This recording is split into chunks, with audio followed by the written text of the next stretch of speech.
This is for anyone who may be taken aback by my comments. I don't really care if you are. I hope you are. For years now, it has been, 2.5 years since he officially entered the political arena.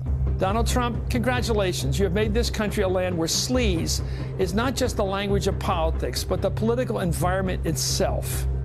His supporters made excuses, continue to make excuses for him. You also might want to do some self-examination. What does it say about you that no matter what, you continue to make excuses for this man, for his vile behavior, this sort of vile behavior? Doesn't that make you just as bad, if not worse, than him? And for all of you who over the last few years have uttered that tired, lazy, uninformed, uneducated, ignorant response of calling me and others who point out racist behavior racists, you know what you can go do? Fuck Trump.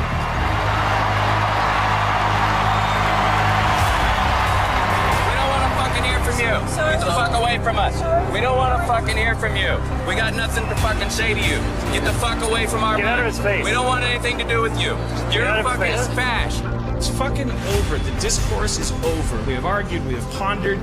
The discourse is over. We're not going to be polite anymore. We're going to fight back. We begin with several developing stories here on a Friday night. First, the violent and bloody clashes outside a Donald Trump event. Violent scuffles ensued, all of this becoming a part of a pattern of unrest fueled by antagonism and divisive rhetoric. Kelly Burke is charged with disorderly conduct. Investigators say she was screaming obscenities at a teenage girl, all because she was wearing a T-shirt supporting President Donald Trump. You're a piece of shit, bro. You're a fucking piece of shit. Why did he get his hat taken by somebody who dislikes Donald Trump? Are you talking to the president? You ain't support shit, nigga. Just make that hat great again and turn it right in the trash. Look, nonviolence worked, and we are going to try to stop this. What we've got to do is fight in Congress, fight in the courts, fight in the streets.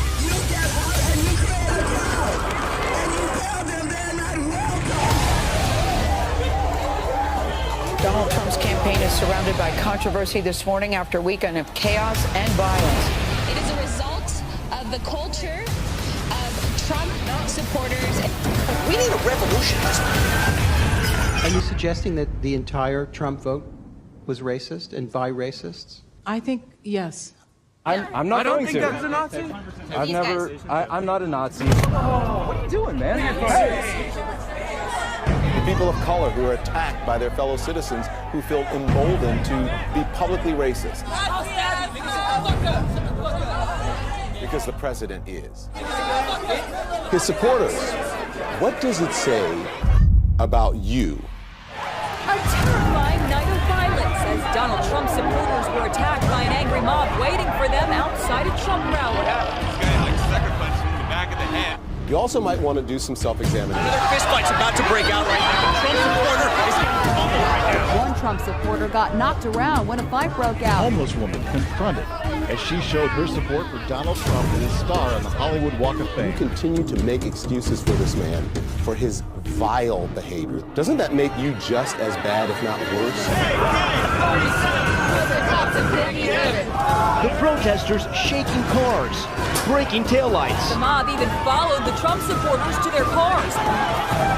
We will punch some people in the face. Trump supporters harassed, beaten, and bloodied by mobs of protesters. Who ruled it? These are anti-Donald Trump protesters. He's bleeding bad. No, he's bleeding bad. He's bleeding bad. He's bleeding bad.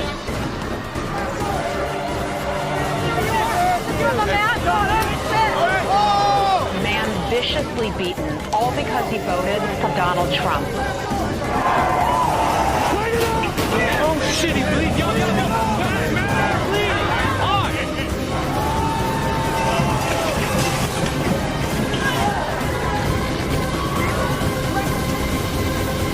You know, this is tough stuff.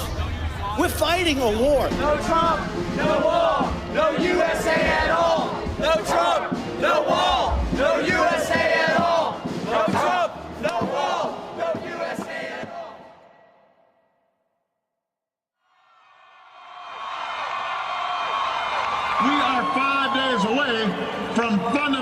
transforming the United States of America.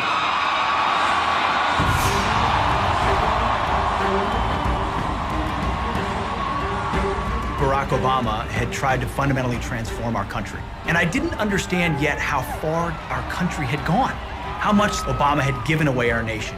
Taking a look at the labor force participation rate, it's the lowest it's been in decades and has been on a steady decline during the Obama presidency.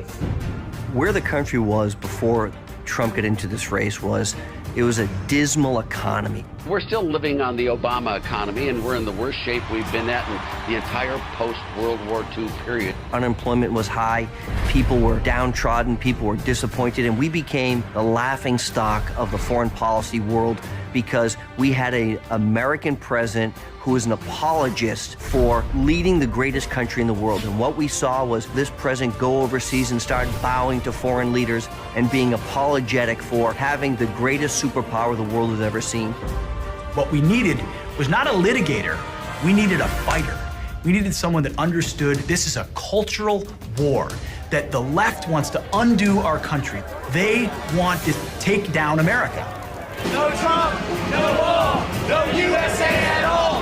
No Trump, no wall, no USA at all. No Trump, no wall, no USA at all. No Trump, no wall, no USA at all. Donald Trump said, "Not on my watch." Now is the time to fight, and Donald Trump was the man to do it.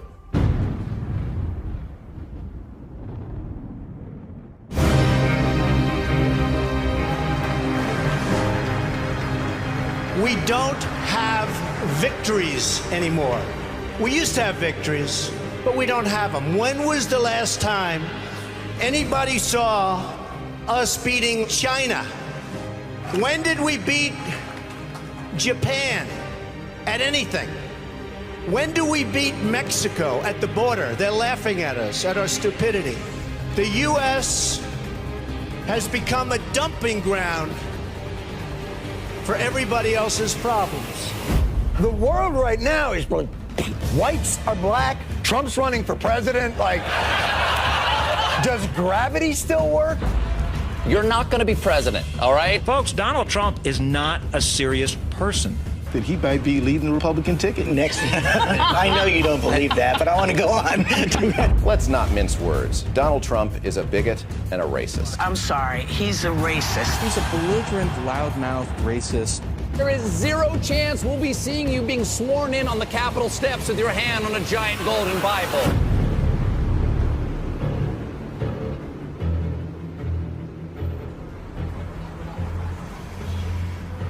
The very first thing I noticed about Donald Trump was when he came down the escalator and he said, "I'm rich." I'm really rich. I'll show you that in a second. And by the way, I'm not even saying that in a braggadocious. That's the kind of mindset, that's the kind of thinking you need for this country. I'm very, very, very, very, very rich, and I want to show you how to get rich with me. I am officially running for President of the United States, and we are going to make our country great again.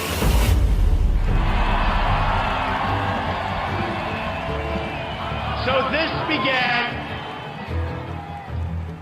as 500 people in a ballroom in Phoenix. And the hotel called us up. And they said, "Please don't do it here. We're going to be swamped. It's going to destroy the building. And we will make America great again." It's been amazing. And outside, sadly, we have thousands of people that can't get in. So you know real estate. You know real estate. We're going to do it. I love you all. Thank you very much, everybody. Thank you. I love you. Thank you. We're going to do it. I think in the primaries, the candidates that were fielded by the Republican Party, it was the best group of candidates that I've ever seen run for the Republican nomination. And it's one that Trump was able to dispense with very quickly and I think very easily. And that's because he connected to voters in a way that they didn't. I was told by everybody, do not go to Iowa. You could never finish even in the top 10. And I said, but I have friends in Iowa. I know a lot of people in Iowa. I think they'll really like me. Let's give it a shot. They said, don't do it. I said, I have to do it. And we finished second. And I want to tell you something. I'm just honored. I'm really honored. And there's a reason his support collapsed in the final days. You look at all the entrance polls, people decided the last week, last 2 days, last day. They went to Rubio and Cruz.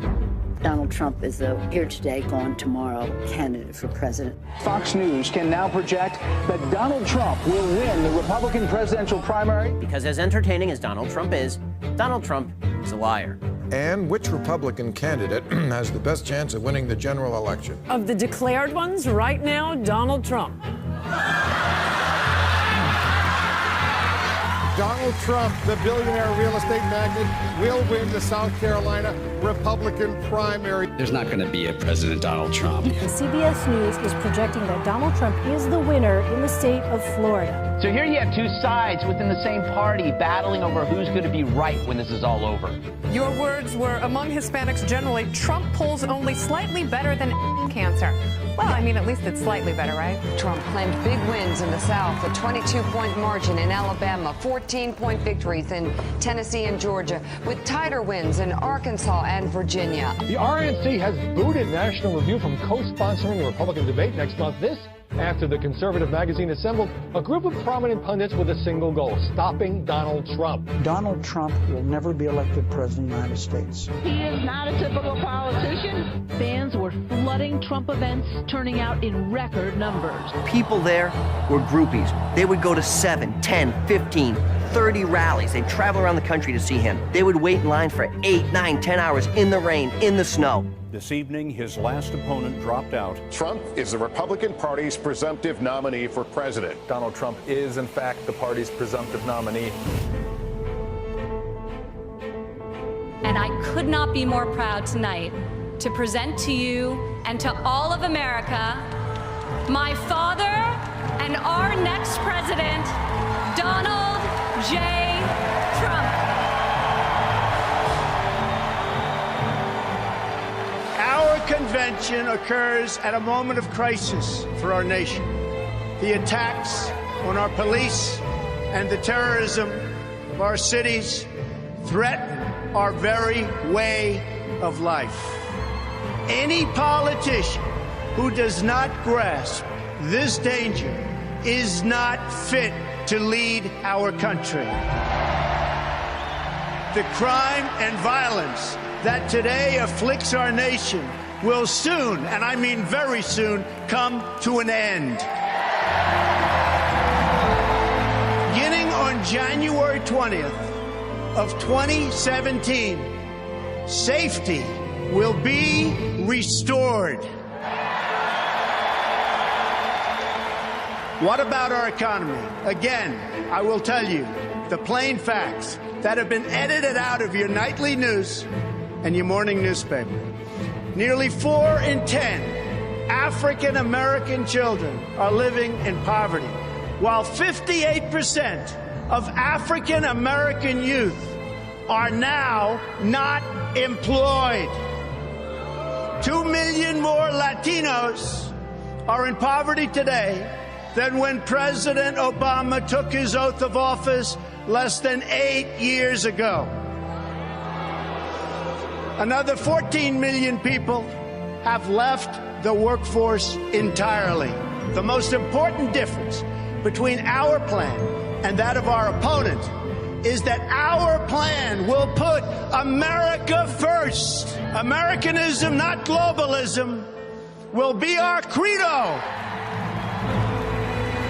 The American people will come first once again. Big business, elite media, and major donors are lining up behind the campaign of my opponent because they know she will keep our rigged system in place. My message is that things have to change, and they have to change right now.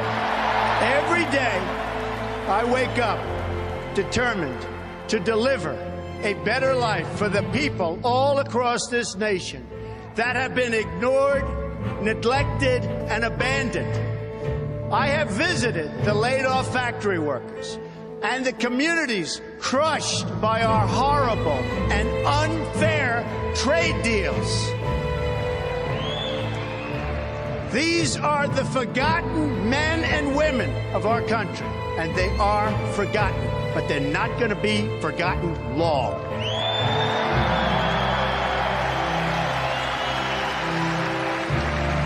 These are people who work hard, but no longer have a voice. I am your voice.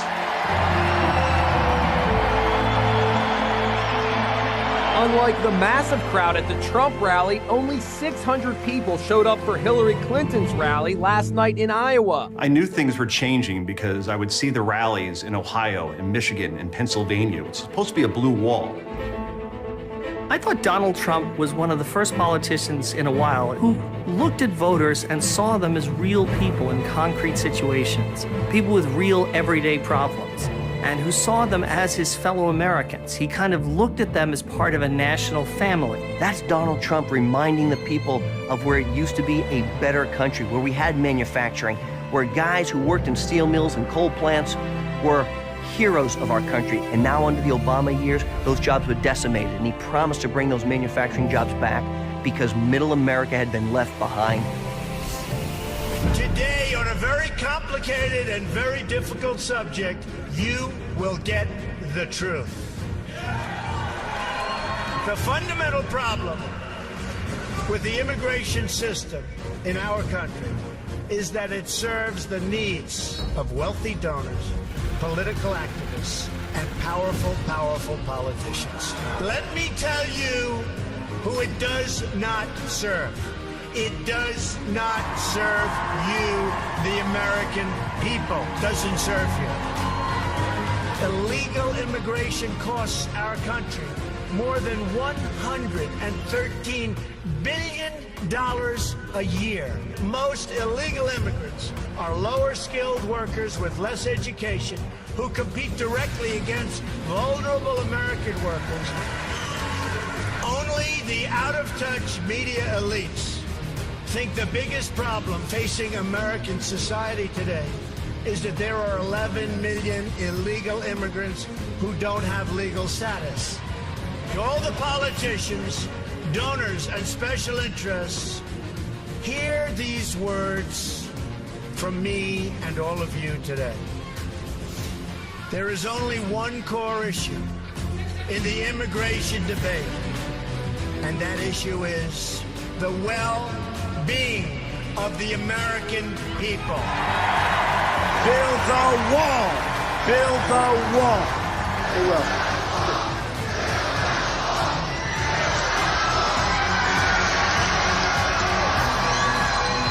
Oh, we'll build it. We'll build it. Who's going to pay for it?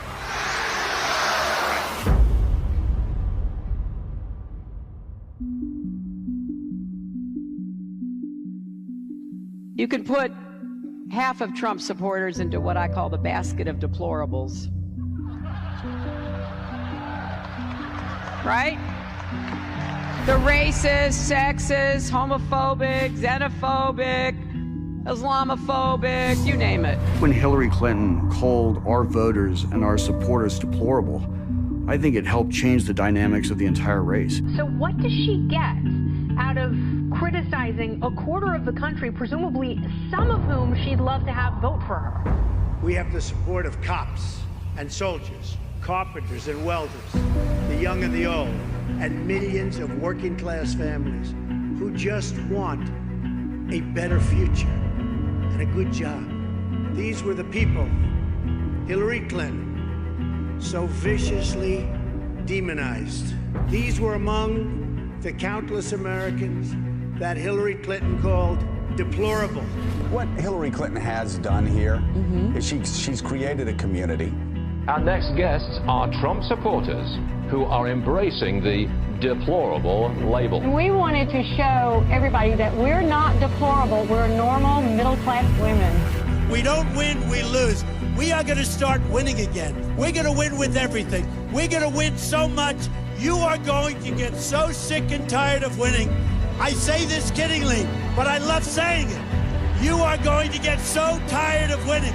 You're going to say, please, please, Mr. President, we can't take it anymore. The people of New Mexico cannot take it. You're winning too much. We can't stand it. Please don't win so much. And I'm going to say, I'm sorry. We're going to keep winning. We are going to make America great again. New polls just out tonight nationally. Hillary Clinton, after the first debate now at 47 to Donald Trump's 42. Clinton is polling now at 49%, Donald Trump at 44%. There comes a moment in every great endeavor when success or failure is determined by the decisions you make under duress at a seminal moment. Donald Trump's moment came in October. Billy Bush weekend was probably the most difficult weekend of the campaign. What was taking place at Trump Tower was the staff there was attempting to manage the president and come up with a solution. Some people told the president to get out of the race, and he was going to go down and have the biggest defeat in our history. But what I knew about Donald Trump was you never back down, you double down. That 2005 Access Hollywood tape wasn't just lewd remarks. Trump was literally explaining a time-tested strategy for sexual assault. The swing voters have been these college-educated white women who went for Mitt Romney by 6 points, and in our last poll, went for Hillary Clinton by 25 points. They last night saw nothing to bring them to Donald. Could I just cut through? I have one thing to say, one thing only, and that is that this race is over. Basically, this was just going to be a coronation now for Hillary Clinton, and Donald Trump had no shot. An estimated 20,000 people turned out last night at a football stadium in Mobile, Alabama.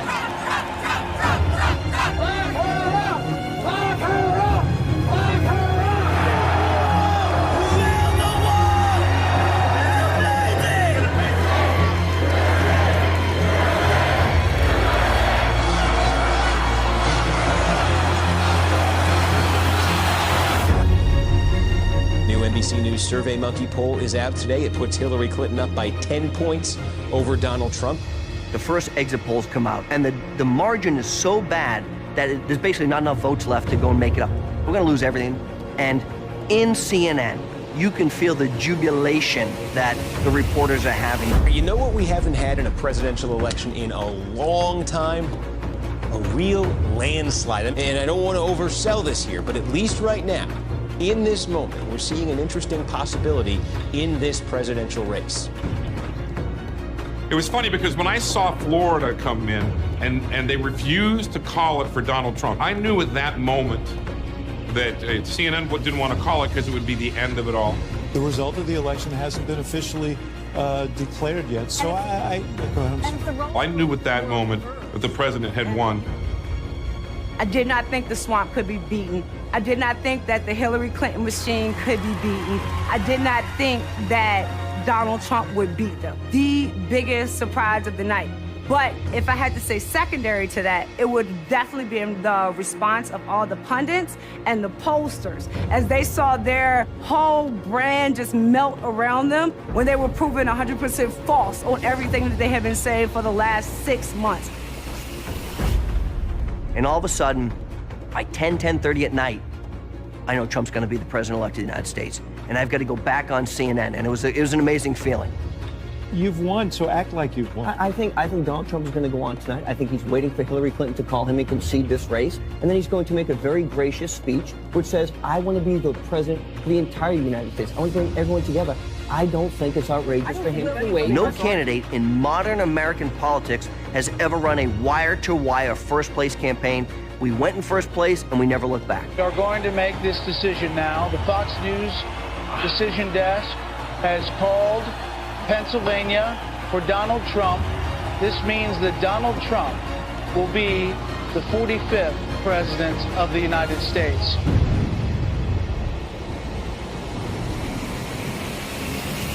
There are demonstrations in major American cities across the country tonight over the election of Donald Trump. Tens of thousands marched in streets across the United States on Saturday. Protests held in big cities such as Los Angeles, New York, and Chicago, but in Portland Saturday night, it turned violent.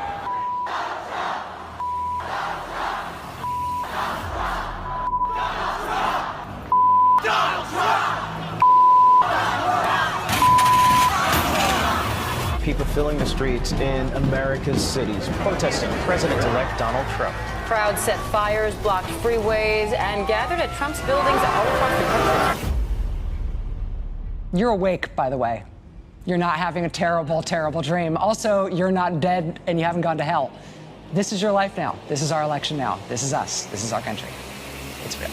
The Washington Post is now reporting that a secret CIA report concluded, quote, that Russia intervened in the 2016 election to help Donald Trump win the presidency. The most important thing to understand about what happened in 2016 is that it wasn't about a man, but it was about a message and a platform. Both left and right had betrayed the nation. The GOP didn't understand that Donald Trump won despite the Republican Party, not because of the Republican Party. When he took this country over on January 20th, 2017, we were in real trouble, and we still are. I attended the inauguration with my wife, was going to become a citizen just a month later. She had never heard a politician speak like this, and she mentioned that this is going to be a presidency like we'd never seen before. And when you listen to that inauguration speech, you understood that he was getting ready for battle. We will reinforce old alliances and form new ones and unite the civilized world against radical Islamic terrorism, which we will eradicate completely from the face of the earth. And after that speech, we got a preview of exactly what the media was going to do in terms of coverage of Donald Trump, in calling it dark, in evoking Nazism, in saying all the most horrible things that you can say about an inauguration speech. When he said today, America first, it was not just the racial, the Hitlerian background to it. This American carnage stops right here and stops right now. The media can't resist. Why could they always not resist comparing folks to Nazi Germany or Hitler? From this day forward, it's going to be only America first. America first. We want to hear that message of America first. However, it carries with it overtones from the 1930s when an anti-Semitic movement saying we don't want to get involved in Europe's war. It's the Jews' fault in Germany. The words themselves carry very ugly echoes in our history. Finally, we must think big and dream even bigger. In America, we understand that a nation is only living as long as it is striving. We will no longer accept politicians who are all talk and no action, constantly complaining, but never doing anything about it. The time for empty talk is over. Now arrives the hour of action.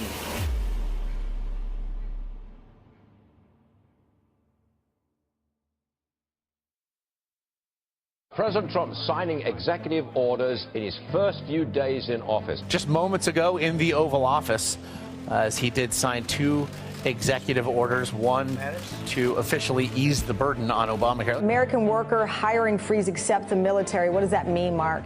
Tamron, it's about, saying that there should be no more civil servants in the federal government, that they're not going to grow the size of the government with federal workers. What do you make of the signing of these executive orders and the president withdrawing the United States from TPP? Well, he's making good on a lot of campaign promises. What he's trying to do here is follow through on a promise to take action on day one. We're going to move on now to the chaos, confusion, and anger growing in the wake of President Trump's immigration ban. Overnight outrage from coast to coast. This is not about religion. This is about terror and keeping our country safe. There are over 40 different countries worldwide that are majority Muslim that are not affected by this order. What we did was we focused on, instead of religion, danger. The areas of the world that create danger for us. Besides the opposition media, now that Donald Trump holds the most powerful seat in the world, he is faced with opposition from all sides. The Democrats, never-Trumpers inside his own party, and the so-called deep state. You know, people call it the deep state or the administrative state or the entrenched political class. These are the people who are making millions off the political system of the United States. Washington is a swamp, and it's filled with people, Republicans and Democrats, who don't have the country's best interests in mind. And these are the people who oppose Donald Trump. Because he has his own people working against him. They're not part of the solution. They're part of the cabal, they're part of the swamp, and they're part of the problem. Trump needed the time to learn how the swamp worked. All of us want the swamp drained, but you cannot drain a swamp without actually knowing how it works first. And that's the same thing with progressivism. You can't pull it out by its root if you don't understand how it got there in the first place. The Democrats are suffering from a massive identity crisis and haven't been able to get their hands around the fact that they lost to Donald Trump, which has created a political vacuum in this country that the mainstream media has jumped in to fill. And they just can't get over the fact that they lost. So right after the election's over with, we start getting all these stories about Russian collusion.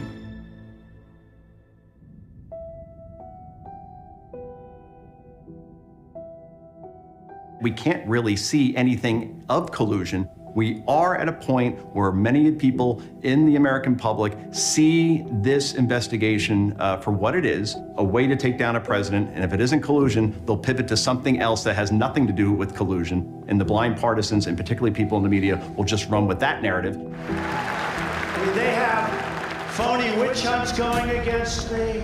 They have everything going. And you know what? All we do is win, win, win. I don't think the people of the United States wanted an investigation. I think this was an investigation brought on by a conspiracy of people within the entrenched political class in Washington to get rid of Donald Trump. Now that I've been through my own sit-down with the Mueller team, it becomes very obvious to me that this isn't about Russia collusion. It's about getting Donald Trump. Despite the media's desire to hype the Russian collusion narrative, Donald Trump has kept his focus and has managed to secure a number of important victories in less than 2 years.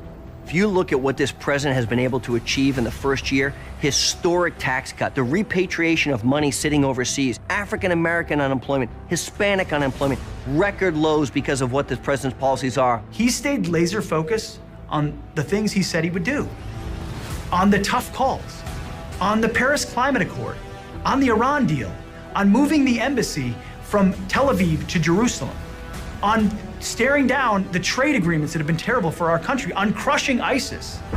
People didn't understand the importance of small business in this country. For 30 some odd years, nobody had really addressed the needs of these small business owners. Here we had an opportunity to make that change, and these small business owners needed that help to be able to actually make a change for their own businesses as well. Since the election, we have created 2.4 million new jobs. And something I'm very proud of, African-American unemployment stands at the lowest rate ever recorded.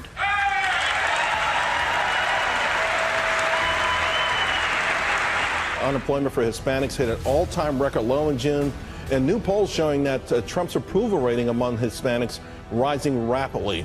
Not only because of the tax cuts, but because of the deregulation that he has forced through the stroke of his pen. He has removed the government boot off a small business's neck. We've seen big companies and small companies alike who are saying, because of the policies of this administration the first year and a half, we're growing our business. Our economy is moving in the right direction. That alone would be enough for any other president to secure a re-election right now. You couple that with the success that he's had in getting a Supreme Court justice on the court, more federal bench justices than any president in his tenure at this point ever in history. You look at the Conservative Heritage Foundation, they say, in his first year, Donald Trump has done about 64% of our mandate for leadership. So we were quite encouraged, and for anyone who doubts whether or not we have a conservative president, we in fact do. I've been astonished to watch what it looks like when you see the speed of business versus the speed of government, the speed of action versus the speed of promises. Donald Trump is a businessman who has unleashed the climate of business in this country. He has said, I believe you know how to spend your money better than the government does. I want to cut your taxes so you can invest in your own lives. You can invest in your employees. You can invest in your business. I'm going to reduce regulations so that small business that doesn't have an army of accountants and lawyers and litigators and lobbyists, they're on a level playing field with those big guys. that play very well and cozy inside the rigged system. But Donald Trump understands he wants equality of opportunity, not equality of outcome. We can unleash the engines of capitalism.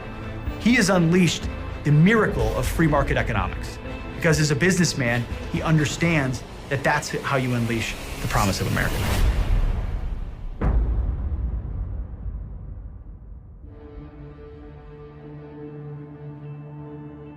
Today I want to talk about how to grow the African American middle class and to provide a new deal for Black America. We are now seeing unemployment rates that are below 4%. And in fact, if you even look more specifically at unemployment rates amongst Latinos and amongst blacks, it is now at historic record levels in terms of lows. This is unbelievable. This administration, frankly, has done more for the Hispanic community, for the black community, than probably most other administrations have in the past. Well, at the beginning of the Obama years, especially within the black community, we were all excited that America had proven that it was able to get past this racist background. And we were excited about being able to elect the first black president. We thought for sure he would do things specifically to help the intrinsic and intransigent problems within the black community, the high unemployment rate, the black-on-black crime. Shooting violence has gotten so bad in Chicago that gunfights are breaking out now at existing crime scenes. And even with police in close proximity. We got shots fired over here. And then as he got settled into office, the cloud of disappointment began to settle in within the black community.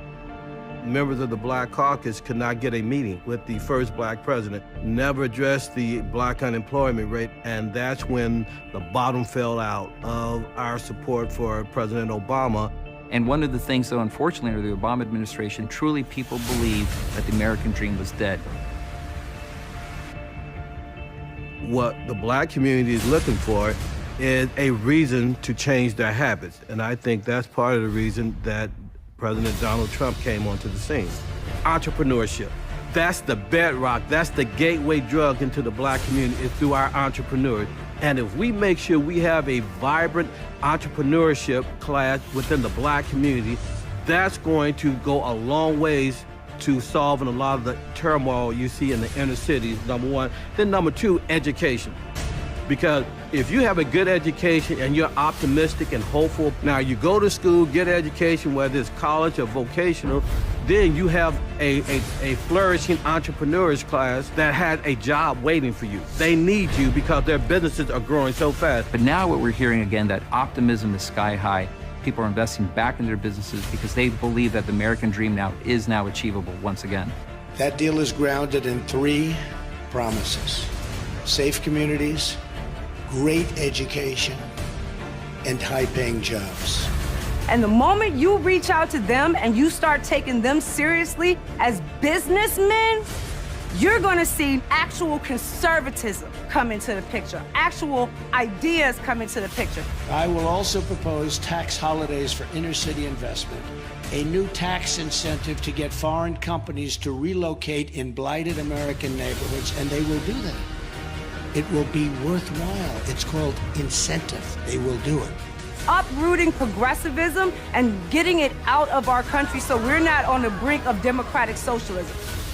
I will produce, and I will get others to produce, and we know for a fact it doesn't work with the Democrats. There's a lot at stake at this moment right now, and if Donald Trump chooses capitalism and chooses that fight at this moment, I think you change the entire trajectory of this country from what progressives have done the last 100 years.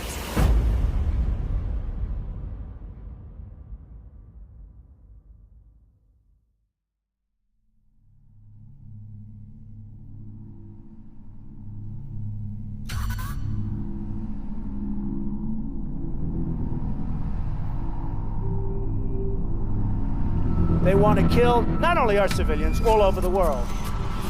And it's going to be stopped. It's going to be stopped.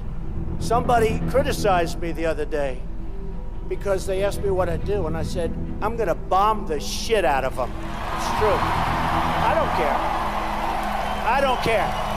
They've got to be stopped. The most underreported story of 2017 was the decimation of the caliphate that is ISIS in Syria and Iraq. 98% of that caliphate has now been destroyed. President Trump, as a candidate, said that we'll bomb the hell out of them, and he got ridiculed for that. Well, where are we now? We see a caliphate that's decimated, yet most people wouldn't even know that 98% of that caliphate is destroyed because simply it's not being reported. There have been hundreds of modern jihadi organizations that wished to bring back the caliphate that was dissolved after World War I. But every single one of them failed. All of them failed until a group called ISIS reestablished the caliphate. President Obama warns that the fight against Islamic State will take time. The president went to the Pentagon for a briefing with the country's top military commanders. He called the fight against Islamic State a generational struggle. This will not be quick. This is a long-term campaign. ISIL is opportunistic and it is nimble. In many places in Syria and Iraq, including urban areas, it's dug in among innocent civilian populations. It will take time to root them out.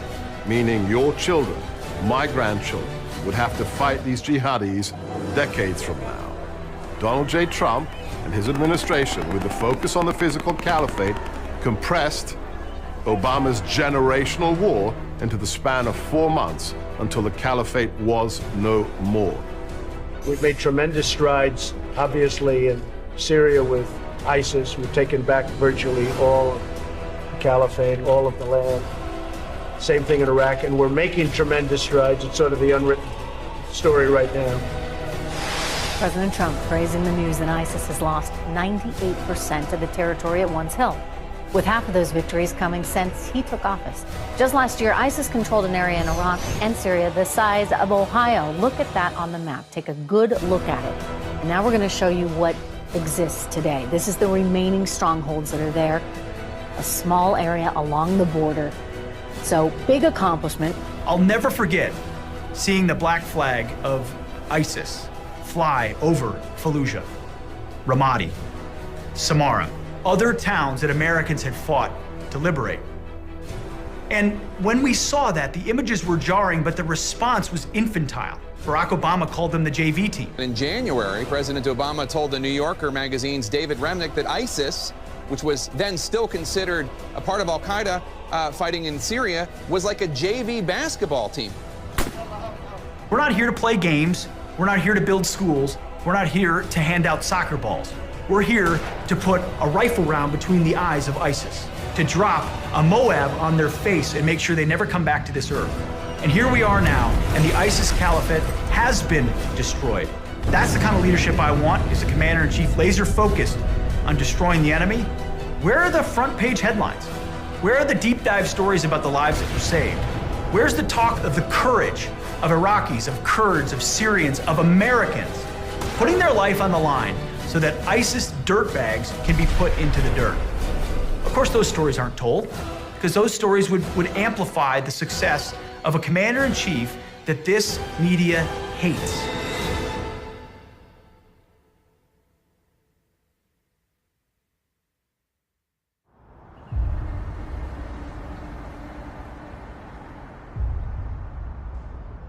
The Iranian regime is the leading state sponsor of terror. It exports dangerous missiles, fuels conflicts across the Middle East, and supports terrorist proxies and militias such as Hezbollah, Hamas, the Taliban, and Al-Qaeda. Therefore, I am announcing today that the United States will withdraw from the Iran nuclear deal. The Iran deal is another example of the president making a promise. He said that this is the worst deal in history, that we're going to get out. Barack Obama was more than foolish. He was reckless, ideologically reckless in America's security in pursuing that deal. They were foolish enough to think that if we gave the Iranians billions of dollars of pallets of cash, the Ayatollahs over there, the radical Islamists, would give up their nuclear weapons, stop their ambitions to chant death to America and wipe Israel off the map.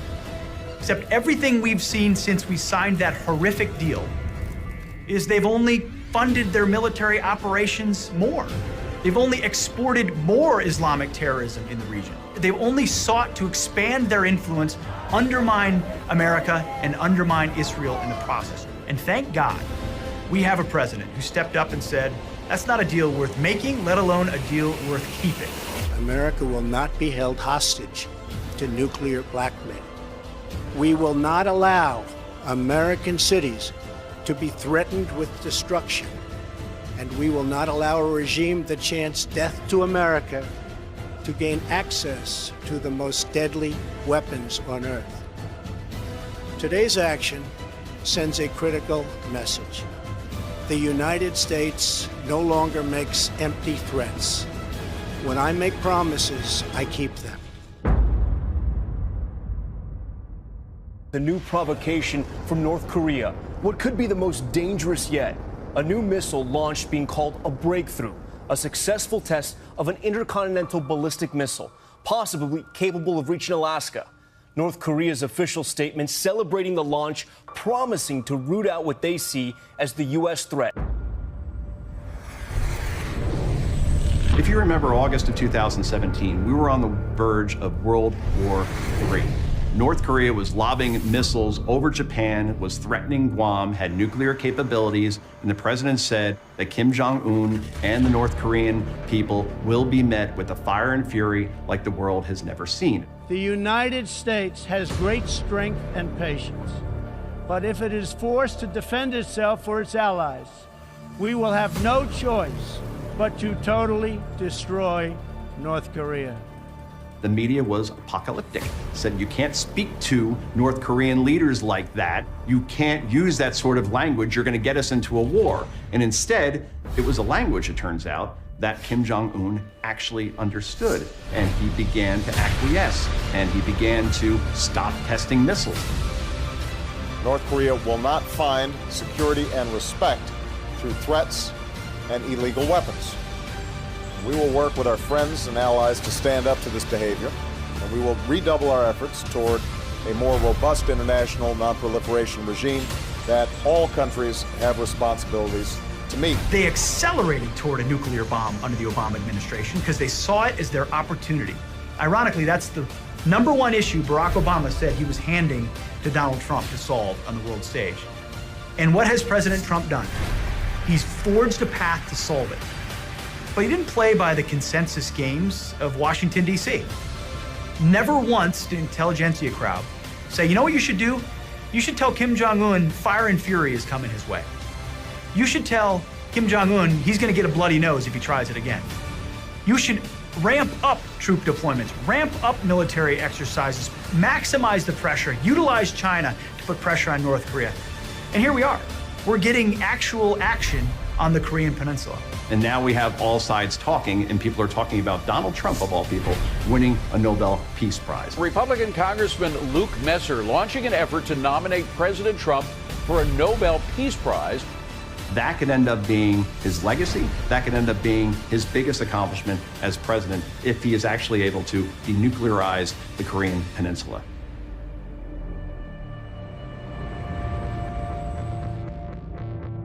In the Kate Steinle murder case, the illegal immigrant Garcia Zarate, who killed Kate Steinle on that pier in San Francisco, was acquitted just a short time ago of murder and manslaughter charges. When Donald Trump took that escalator down in Trump Tower, as soon as he honed in on immigration, I knew that he was speaking to an America that had been told that they weren't allowed to talk about these issues, that they were verboten, that they had to be censored in public discourse for the sake of social cohesion. Donald Trump was having none of it. Donald Trump stood on that stage and said some of the most extraordinary and true and revelatory things about mass migration. But I speak to border guards, and they tell us what we're getting. And it only makes common sense. It only makes common sense. They're sending us not the right people. It's coming from more than Mexico. It's coming from all over South and Latin America, and it's coming probably from the Middle East. Let me tell you something the mainstream media will never tell you tonight. It was San Francisco sanctuary city policies that killed Kate Steinle. Our campaign was outlined immigration, and that means stopping illegal immigrants from coming into the country. The notion of a wall on the southern border, which had been proposed years before that the Senate had voted on, including Hillary. You know, secure our borders with technology, personnel, physical barriers if necessary. Was now a controversial idea. It's absurd.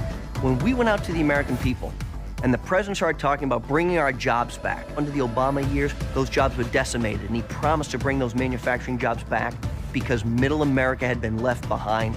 We will bring our jobs back, Sean. We're going to bring our jobs, as sure as you're sitting there, we are going to bring our jobs back into this country for the first time. If we don't have a wall, we don't have a country.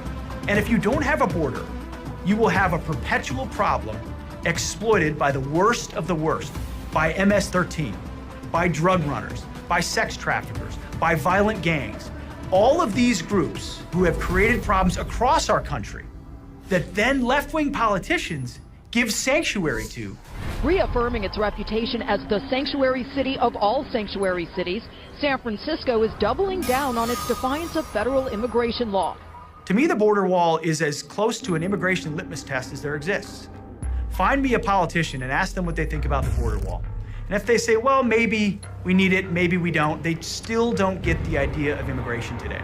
They still don't get the idea of a nation state.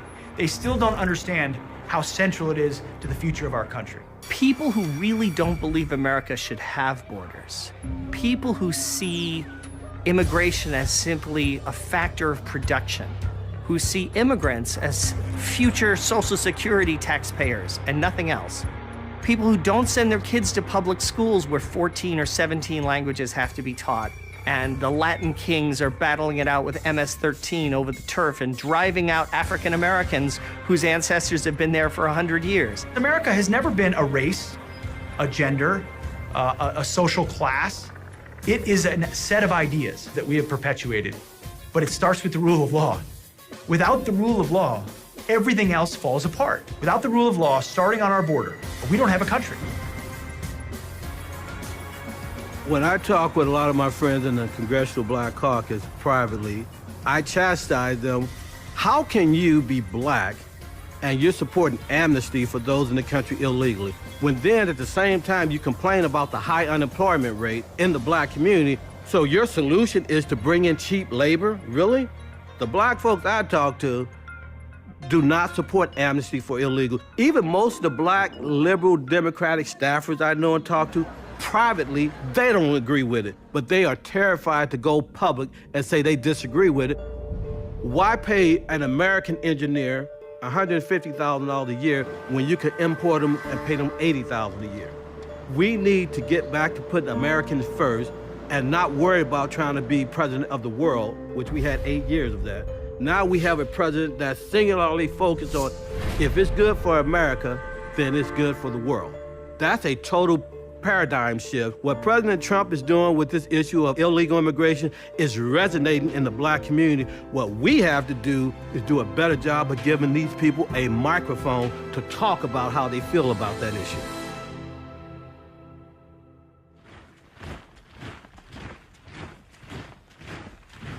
I don't believe there's a bigger geopolitical issue that threatens American security directly than the rise of China. America is the most powerful nation the world has ever seen, on every metric. Nevertheless, there is one nation that has both the desire and the potential to displace us.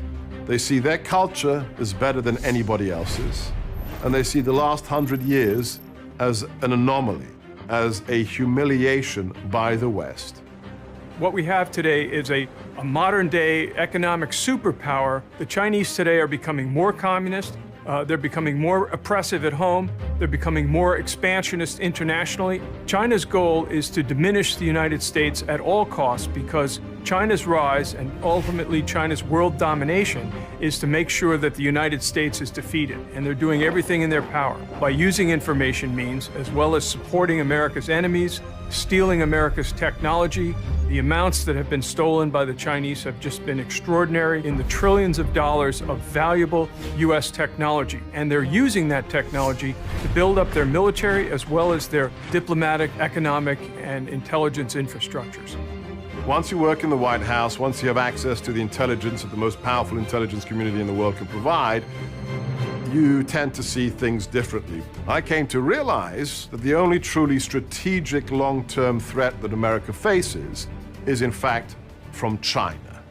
China has a plan to displace us by the 100th anniversary of the Chinese Communist Revolution in 2049. 2049 is 100th anniversary of Chinese People's Republic of China.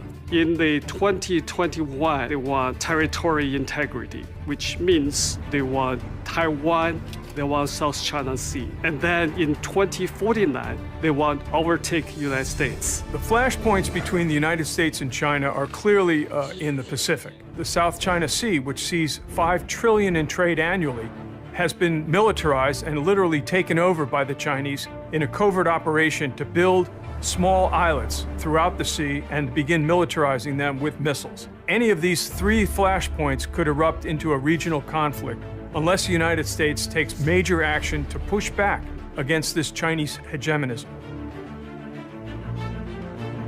Mr. Xi, for years, he was a very cautious guy.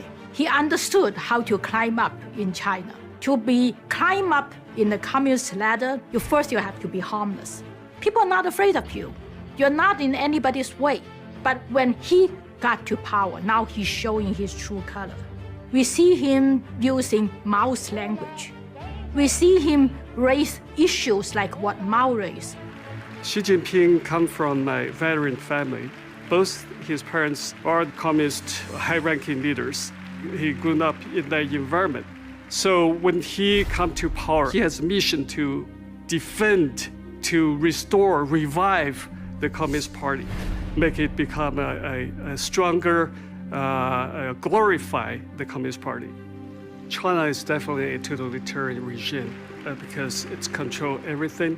China is control everybody's thinking, everybody's social behavior, and everybody's speech, and not a single regime in the history can have such a total control over its people. The totalitarian machine, the whole country is a police state. They have developed a strategy, the One Belt, One Road strategy, and they've developed a doctrine called unrestricted warfare to undermine us in indirect ways, specifically economic warfare and political warfare, and the development of military technologies that leapfrog over conventional military technology development. It's actually a stalking horse for the Chinese ideology of Chinese communism, socialism with Chinese characteristics. They're building up countries around the world, and with that comes the Chinese economic model as well as the Chinese authoritarian and communist system. And the United States, again, is at a loss to try and counter this. China basically has no oil, and therefore they're heavily dependent on Middle Eastern oil, so they're looking for ways to control the oil coming out of the Persian Gulf and the Middle East and make sure that they can secure that. I think President Trump perhaps is one of the smartest presidents we have. And his engagement with China, I think as a businessman, first he understands personal relationship. He made President Xi said one thing, is that the United States of America have 1,000 reasons to be friendly to each other, have 0 reason not to be friendly. Actually, we have plenty of reason to be not friendly. But President Trump established a personal relationship. In the Chinese politics, if you have a personal relationship, you can always, have some leeway. On the other hand, if you don't stand firm for your national interest, they despise you. So actually, President Trump won a lot of respect from the Chinese leaders and Chinese people. We've lost 70,000 factories since China joined the World Trade Organization, and you've seen that, you've heard about it. 70,000. The World Trade Organization, another one of our disasters. But this election, the American people voted to end the theft of American prosperity. They voted to bring back their jobs and to bring back their dreams into our country. That's why I'm here today. In just a few moments, I will be signing a Buy American and Hire American executive order. You haven't heard about that in a long time in this country. With this action, we are sending a powerful signal to the world. We're going to defend our workers, protect our jobs, and finally, put America first. Donald Trump was one of the first politicians to recognize the threat from China. He broke with the business community and that he wasn't going to go along with business as usual by ignoring China's aggression in the South China Sea and other areas, ignoring China's human rights abuses. Donald Trump has made a sea change in the U.S. approach to China. He's made China the top threat, along with Russia. He has made protecting American economic security one of the highest priorities. Again, this trade and interaction in the past was based on the false notion that trading with China would have a moderating influence on its behavior, and President Trump was the first to recognize that this has totally failed and that a much tougher approach is needed. We're going to be fulfilling another campaign promise by taking firm steps to ensure that we protect the intellectual property of American companies and, very importantly, of American workers. No, mark my words, if the 21st century is not an American century, the 21st century will not be a free century. And I'll tell you this, the Chinese, the communists, believe the future is theirs, that their economy and its central planning is the future, that their military will eventually overtake America's, and they do not believe that our will is strong enough to confront them. They believe America is a declining power, that free peoples and capitalism inevitably implodes, and that central planning and dictatorship and communism is the way of the people. If we do not stare down China, not just on trade, but on their military ambitions, the 21st century could be a Chinese century, and that means it sure is not a free one.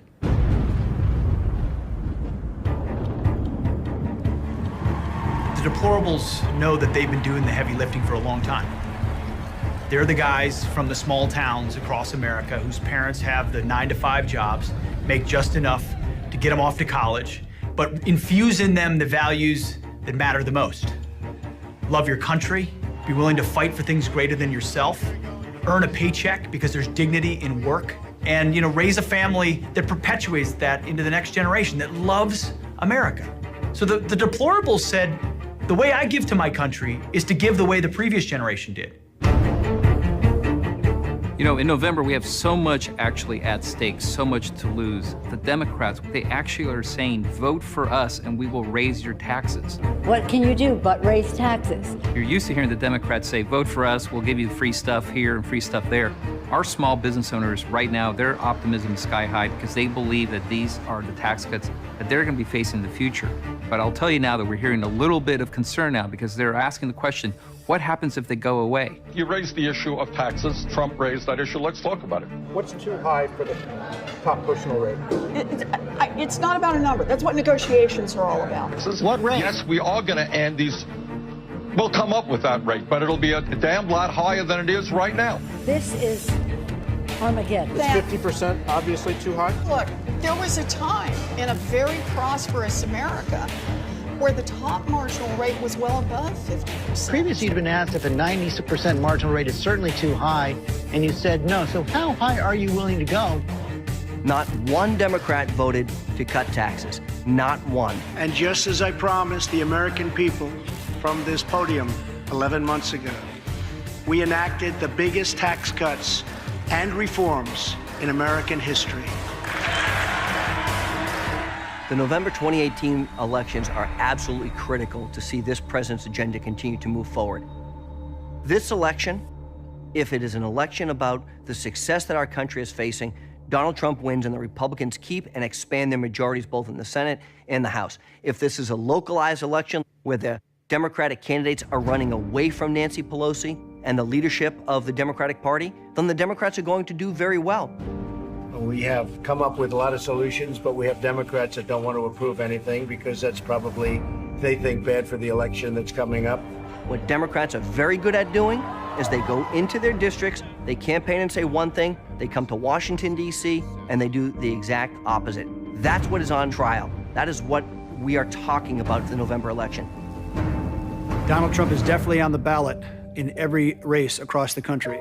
You're either with an agenda, a reform agenda of Washington that is with the people to make government smaller and more effective and to return more money to the pockets of the American taxpayer, or you're with those in the Beltway that want to grow government, grow the size of its regulation, and to keep imposing itself on our lives. Tell me what the Democrats are running on. What's their platform relative to the black community?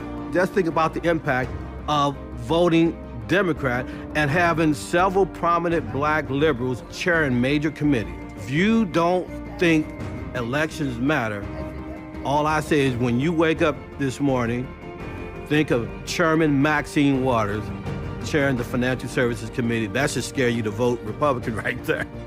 I don't think there's been a midterm election this important in my lifetime because the Democrats want to take us back to taxes and to the regulatory state and largely the politicization of everything, okay?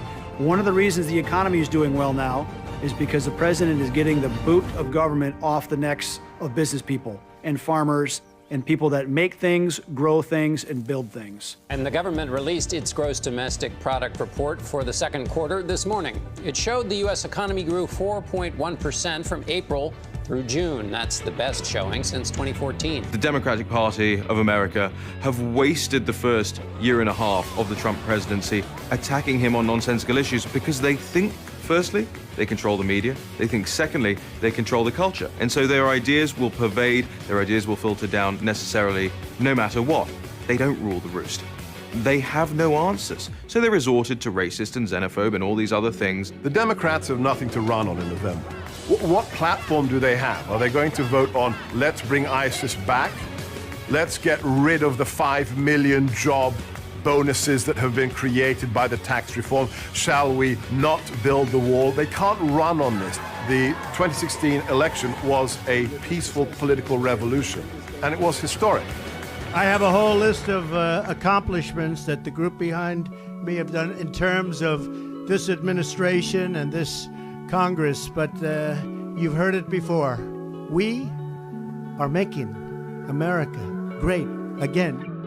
But 2018 is even more important than the election of the president. The whole Make America Great Again agenda relies upon 7 more years of this administration being able to bring us back to where we should be.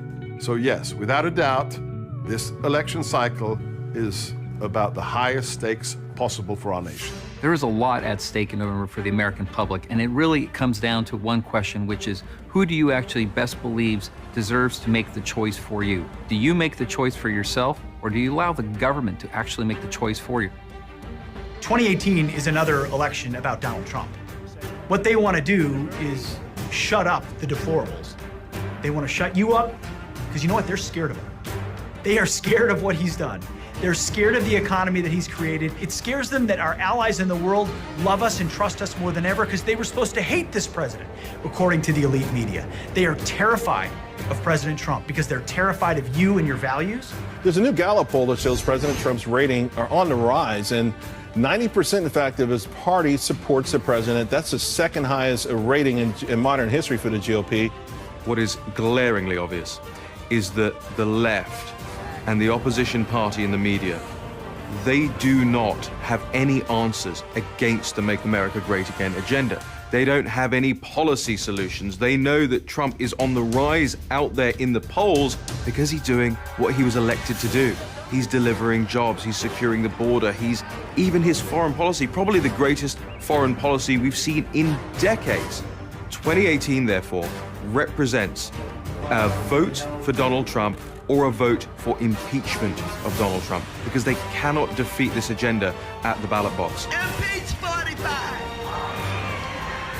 Impeach 45! If the Democrats win the midterms, they are going to go after Donald Trump for impeachment.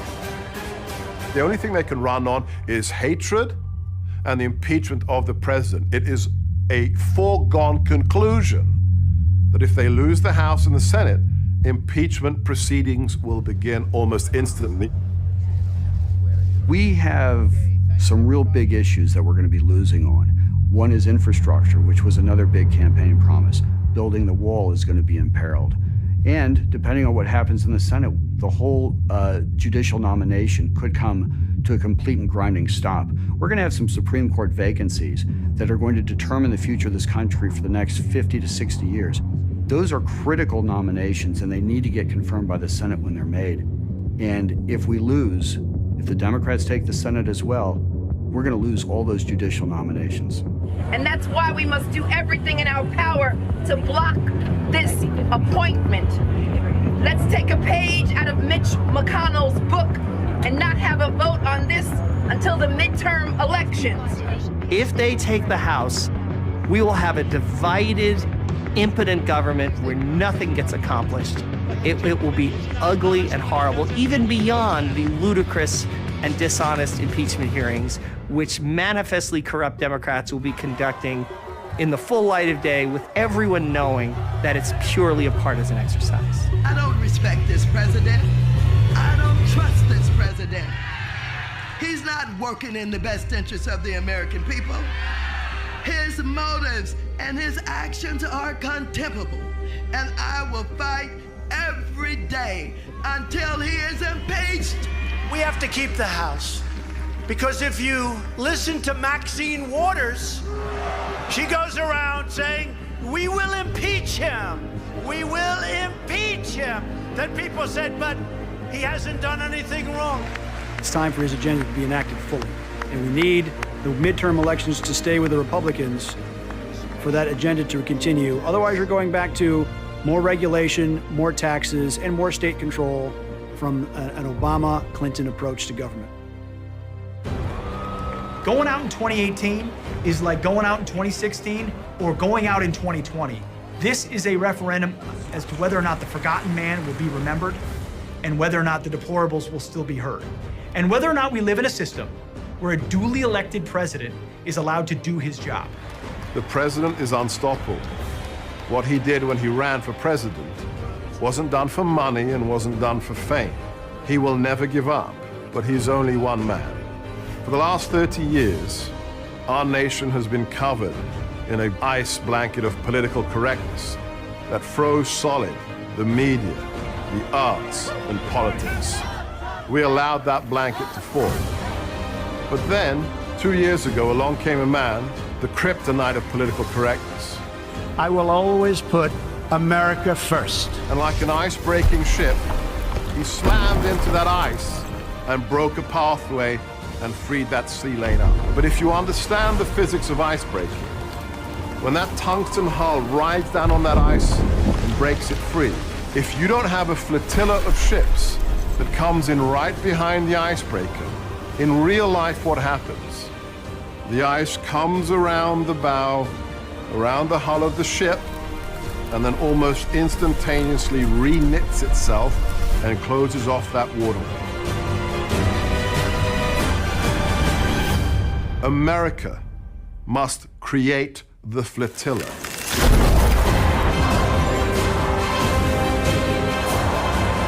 Every single person who is proud of what has been achieved must come to be part of that flotilla and to be what the military calls a force multiplier for the president.